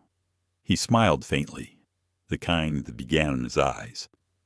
"You sure about that I am?" she said. "You taught me." He reached for her hand then, his thumb brushing over the inside of her wrist, a quiet, tender gesture that carried more weight than words ever could. Spring returned in full that year, painting the prairie in soft golden green. The first foal was born at Dalton Ranch in April, a dark little colt with a white mark on its forehead that looked, somehow, like a heart. When Nora first saw it, she laughed the kind of laugh that caught in her throat, half wonder, half disbelief. Henry leaned against the fence, watching her. "Guess the land's blessing us after all." She turned to him, sunlight glinting in her hair. "Maybe it's just saying thank you." The evenings stretched longer as the days grew warm. Some nights, the two of them would walk down to the creek that wound behind the property, sitting on the smooth rocks while the stars came out one by one. Henry would tell her stories, not grand ones, but small ones, of the first horse he broke, of the storm that took the roof off the barn back in '62, of his father's laugh when the whiskey ran dry. And sometimes she'd tell hers of the letters she never sent, the cities she never loved, the girl she used to be before the world hardened her edges. There was no pity between them, no need for confession, just the simple act of remembering and being remembered. By early summer, the people of Willow Bend had all but stopped mentioning her name in whispers. Now they said it in passing conversation, sometimes with respect, sometimes with fondness, but always with a nod toward the woman who had endured, who had stayed. And when they spoke of Henry Dalton, they spoke of him differently, too. The lonely rancher had changed not into someone new, but into someone whole. Together, they had become something the prairie rarely granted a story that didn't end in loss. Each morning, the cup of milk still waited by the door, though now, when Nora reached for it, she smiled at the memory more than the gesture. The habit had outlived its reason. But perhaps that was the point. Some things, once born of need, stay alive out of love. And every night, when the fire burned low, and Henry reached over to tuck the blanket higher around her shoulders, she would whisper the same words she once wrote, but never sent the only truth she had left to give: "I'm home." That summer, the orchard behind Dalton Ranch blossomed early white petals drifting like snow against the wide blue sky. It was there, beneath the old apple tree, that Henry began carving something small and secret, his hands trembling not from age, but from the weight of what he wanted to say next. By early spring, Willow Bend had softened under the touch of new life. The long, brittle winter was gone, leaving the earth damp and fragrant, eager to begin again. The apple trees behind Dalton Ranch had bloomed early that year, an ocean of white petals trembling in the wind, drifting like snow against the pale blue sky. From the porch, Nora could see them shimmer in the light, their branches bending low under the weight of renewal. She loved that orchard. It had been a wild patch of ground once, tangled with weeds and forgotten roots, but Henry had cleared it little by little. Together, they'd planted saplings 2 years ago, back when everything still felt uncertain, back when neither of them knew if they'd truly stay. And now, standing there with a basket in her hands, watching those trees hum softly in the wind, she thought, this is what healing looks like, not quick, not easy, but faithful. Henry had been quiet lately, not withdrawn, but thoughtful. He spent his days mending the outer fences, tending to the newborn foal, and working in his small shed behind the barn long after dark. She could hear the rhythmic scrape of his tools late into the night, steady and deliberate. When she'd asked him what he was working on, he'd only smiled in that shy, evasive way of his. "You'll see when it's done." So she let him keep his secret. Nora had come to know that Henry's love was never loud. It lived in quiet gestures, the warmed mug he placed beside her book at dawn, the way he brushed sawdust off her shoulders, or how he always paused before entering a room, as if asking permission from the air itself. But lately, there was something different in his eyes when he looked at her, something that seemed both heavy and light, as though a long-kept thought had finally found its courage. That morning, the air smelled of wet earth and wild mint.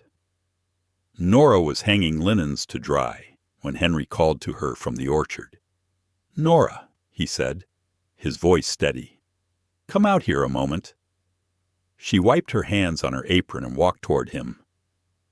He was standing beneath the oldest apple tree, its trunk gnarled and strong, its branches heavy with blossoms. The sunlight filtered through the petals, painting his shoulders in flecks of white and gold. When she reached him, she saw that his hands were behind his back. "What are you up to?" she asked, smiling softly. He didn't answer right away. For a moment, he just looked at her, really looked, as though trying to memorize her face in that spring light. Then, in one slow motion, he went down on one knee. Nora froze. The wind rustled through the branches, sending a shower of petals between them. Henry drew in a breath and brought his hand forward.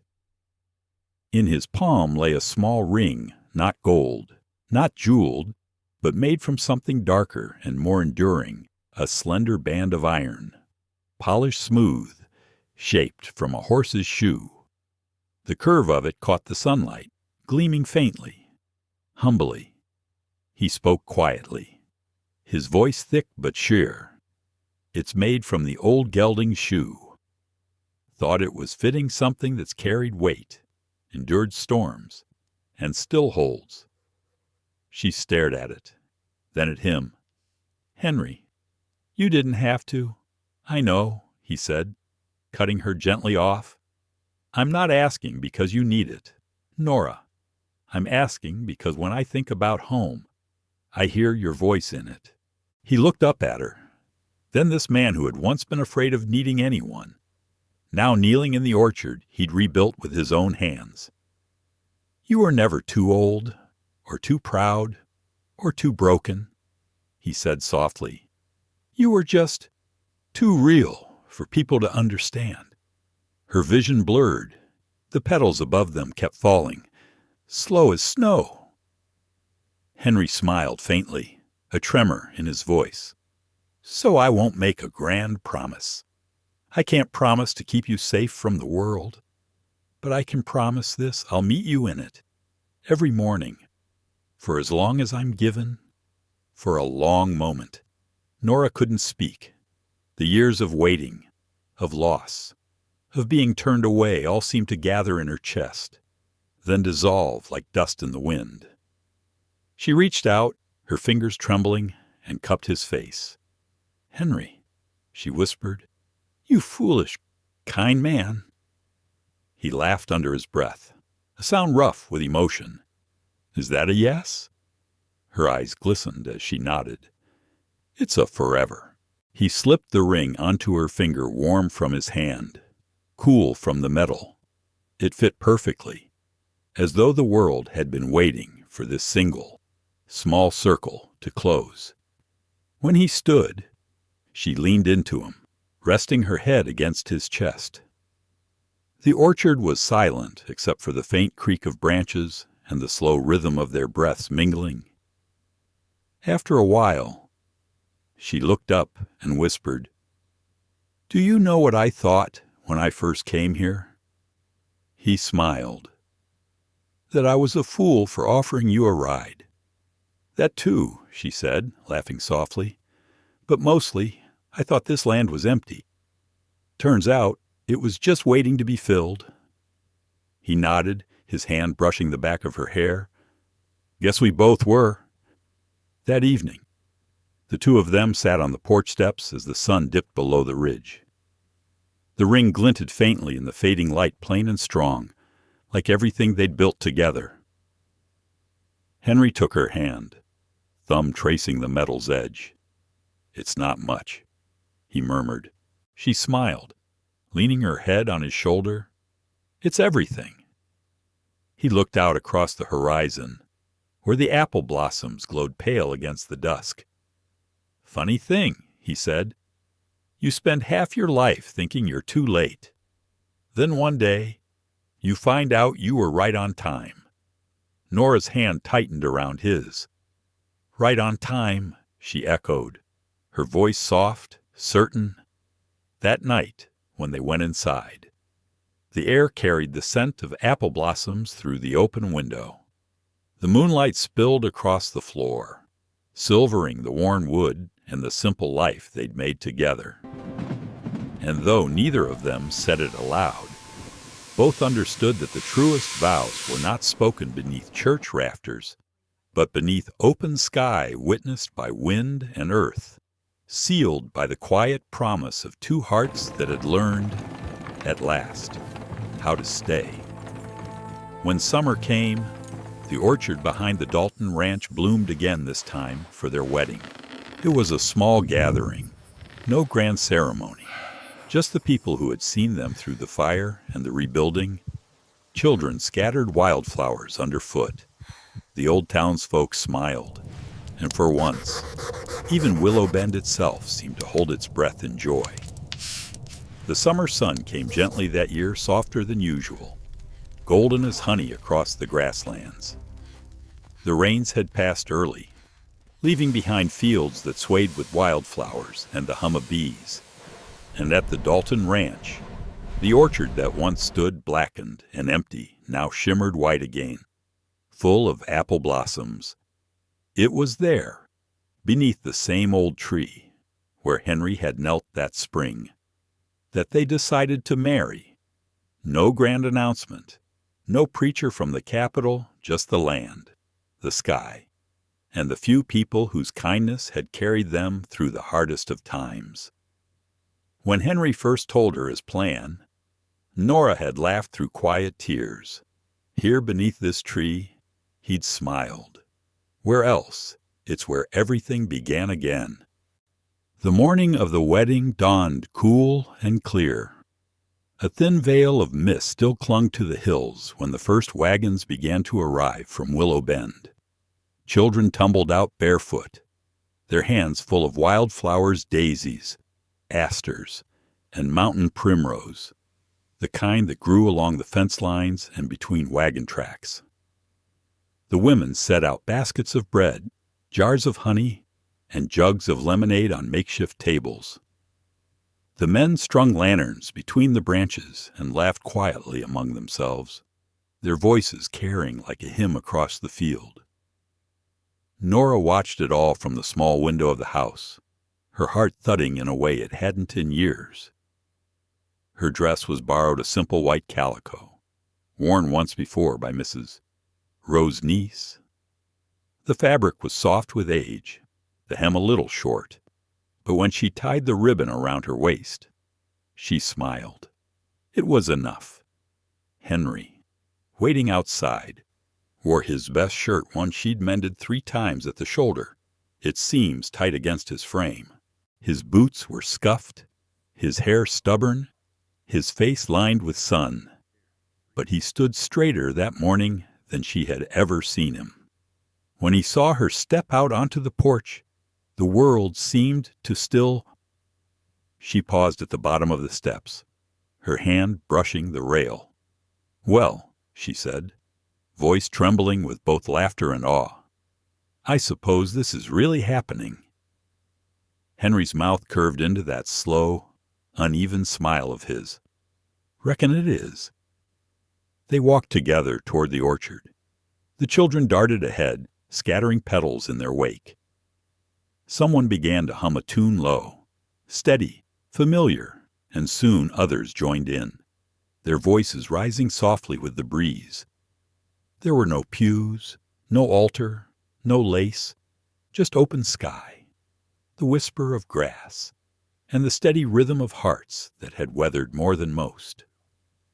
When they reached the apple tree, they stopped beneath its branches heavy with bloom.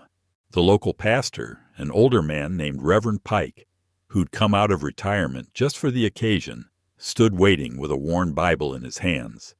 His voice, when he spoke, was calm and kind. "Marriage," he said, "isn't built in a day or promised by the wind.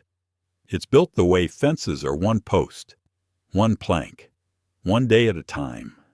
And if you tend to it, even in the storms, it stands." Henry took Nora's hands in his thumbs tracing the roughness of her knuckles, the little scars earned from years of work and survival. "I don't have much to give," he said quietly, "except what's already yours. My word, my hands, my heart, such as it is." Nora looked up at him, her eyes glistening in the light. "That's all I ever wanted. Henry, something real. Something that stays." From somewhere behind the gathered crowd came a soft sound, a horse's low whinny. Everyone turned. By the fence stood Henry's old gelding, the same one that had survived the fire. Someone had tied a red ribbon around its bridle, bright as sunset. It stood still, head slightly bowed, as though watching, understanding. Henry smiled faintly. Guess even he wanted to see this. Laughter rippled through the crowd, gentle and full. The Reverend spoke again, his voice steady but warm. "Then, by the grace of God and the strength of your own hearts, I pronounce you man and wife." The words hung there for a moment, sacred and simple, before the orchard erupted into applause. Nora laughed then, the sound breaking free like music. Henry leaned down, and under the apple blossoms, kissed her not urgently, not possessively, but with the quiet certainty of a man who had waited a lifetime for this moment. When they parted, she whispered against his chest, "You still owe me a dance." He chuckled softly. "Reckon I do." As the afternoon wore on, the celebration spilled into the yard. Someone started playing a fiddle, the notes rolling through the valley like the wind over wheat. People danced barefoot in the grass, the young spinning wildly, the old clapping along. Nora and Henry took their turn slowly, swaying more than stepping. His arm fit around her waist like it had always known its place there. The children, tired from play, curled up on quilts beneath the trees. Lanterns flickered to life as twilight deepened, their glow casting soft halos over the crowd. Mrs. Rowe, once the sharpest tongue in Willow Bend, approached Nora near the end of the evening. She held out a small bundle wrapped in linen, a jar of peach preserves. "I thought you might need something sweet to start your married life," she said with a smile that, for once, held no bitterness. Nora accepted it with both hands. "Thank you, Mrs. Rowe. You've always known what to bring."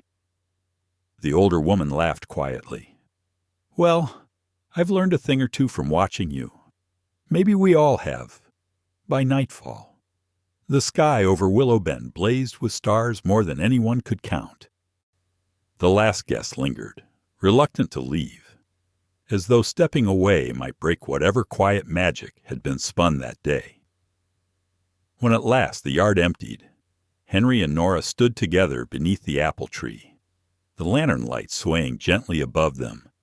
"Wasn't much of a fancy wedding," Henry murmured. Nora leaned her head on his shoulder. "It was perfect." He smiled, brushing his thumb over the iron band on her finger. "You sure you're ready for the rest of it? The days won't always be easy." She tilted her face toward him, eyes bright in the lantern glow. "They don't need to be. They just need to be ours." The night wind carried the scent of apple blossoms through the air, and from somewhere distant, an owl called once, soft and low. And there, beneath that vast Wyoming sky, surrounded by the land that had tested and shaped them both, Nora Whitfield and Henry Dalton began their life not as two souls mended, but as one whole, steady thing, a home.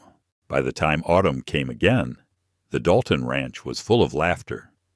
The orchard bore fruit for the first time, heavy with promise, and the house once silent now echoed with the sound of small footsteps and the soft lull of a woman's song. But that was only the beginning. By the time another year had turned over the plains, the land around Willow Bend had settled into its quiet rhythm again, the kind only the West could teach patient, unhurried, full of wind and memory. The orchard bore fruit that summer small, sweet apples that glowed red under the high sun. Nora had laughed when the first one dropped, holding it up like proof that the world knew how to keep its promises after all. Henry had built a small cradle from one of those trees, his hands shaping it with the same steady care he gave to everything he loved. By early autumn, their daughter was born. They named her Hope. The name fit easily on their tongues, simple, steadfast, and honest, just like the life they had made. Hope came into the world on a night when the wind was still and the stars seemed close enough to touch. The old midwife, Mrs. Kramer, said she'd never seen a baby so calm. Born with her eyes open, she whispered, like she already knows where she's supposed to be. Henry had stood by the window then, his hands trembling slightly, not from fear, but awe. When he finally took the child in his arms, the room went still. "She's got your eyes," Nora murmured, voice faint but sure. Henry shook his head. "No, She's got yours, the kind that see light even when there isn't any. He hadn't cried since the fire, but that night he did quiet, grateful tears that fell without shame. The house changed after that, not in structure, but in spirit. The silence that once defined it became something softer, filled now with the sounds of life, the gentle squeak of the cradle, the rustle of pages when Nora read aloud, the rhythmic tap of Henry's hammer fixing the porch rail. Every morning, the first thing Nora heard was the low murmur of Henry's voice talking to their daughter. He'd carry her to the window and point toward the hills, telling her about clouds and cattle and fences, his rough hands cradling her like something holy. "She listens," he'd say with a small smile. "I swear she does." And she did. Even as an infant, hope had a way of turning toward sound, of quieting when the wind shifted, as if the land itself was singing her to sleep. As the seasons turned, the rhythm of their lives grew steady and sure. In the mornings, Nora baked bread while Henry worked the fields. By noon, she'd hang laundry that snapped in the prairie wind, the baby tucked in a sling against her chest. Sometimes, Henry would ride up from the pasture just to hand her a wildflower or a feather he'd found tokens of the ordinary, made sacred by his silence. In the evenings, they sat together by the fire, hope asleep between them, her tiny breaths blending with the crackle of wood. Nora would read aloud from her worn copy of Emerson, her voice slow and warm. Henry would listen as he mended tack or carved small toys out of leftover pine. It wasn't grand, what they had, but it was whole. The winter that followed was a hard one. Snow fell early and stayed long. The wind howled through the cracks in the shutters, and some nights it sounded almost human, a distant echo of old grief. But inside that little house, the fire never went out. Henry chopped wood even with his bad shoulder, refusing to let the cold take more than it should. Nora made stew from dried beans and venison, feeding the family with resourcefulness and grace. Hope learned to crawl by the hearth, her small hands reaching for the warmth. One night, when the wind roared outside, Nora looked up from her book and said softly, "Do you ever wonder what would have happened if I'd never come here?"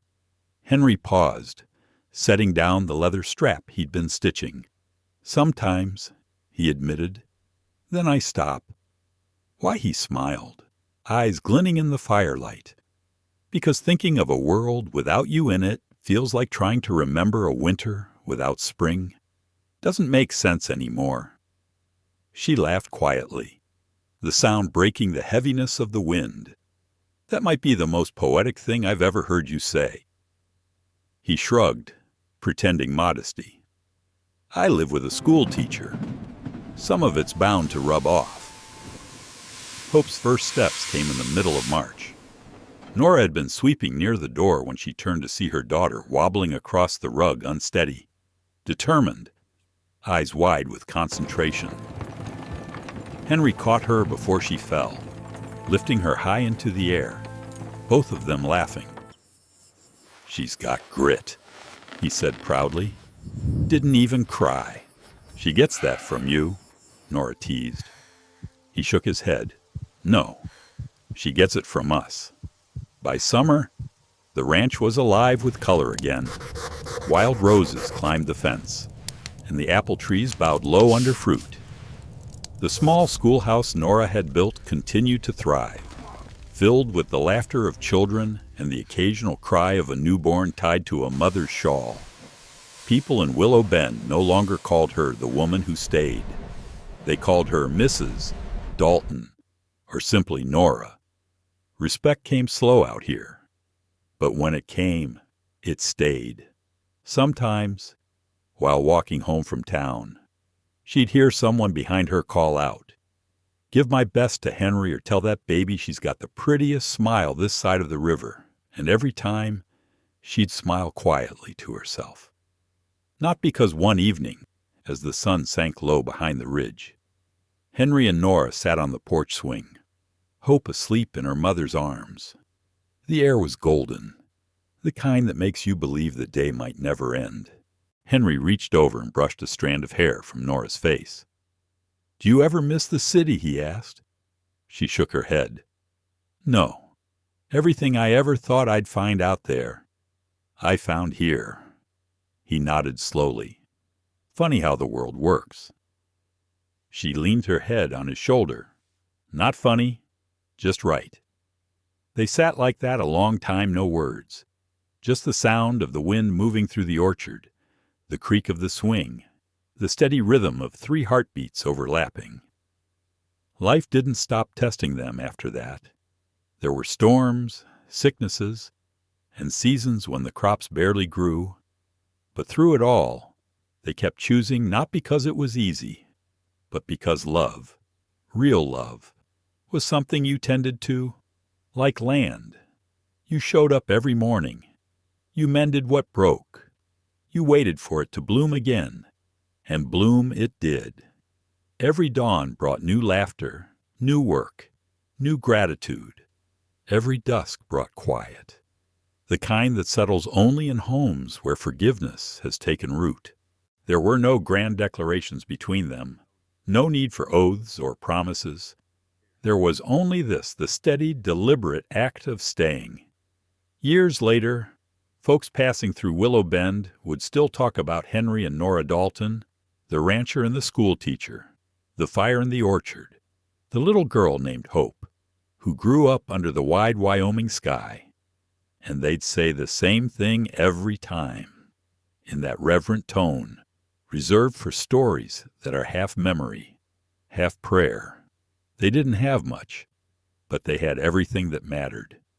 Between wind and dust, between loss and renewal, love didn't roar. It lingered patient, steady, and true, the kind that doesn't fade with time, but grows deeper in the quiet years after.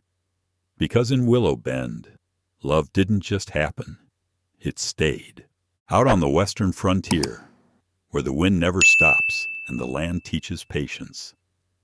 Nora Whitfield and Henry Dalton's story reminds us of something timeless, that love is not about youth, perfection, or grand gestures.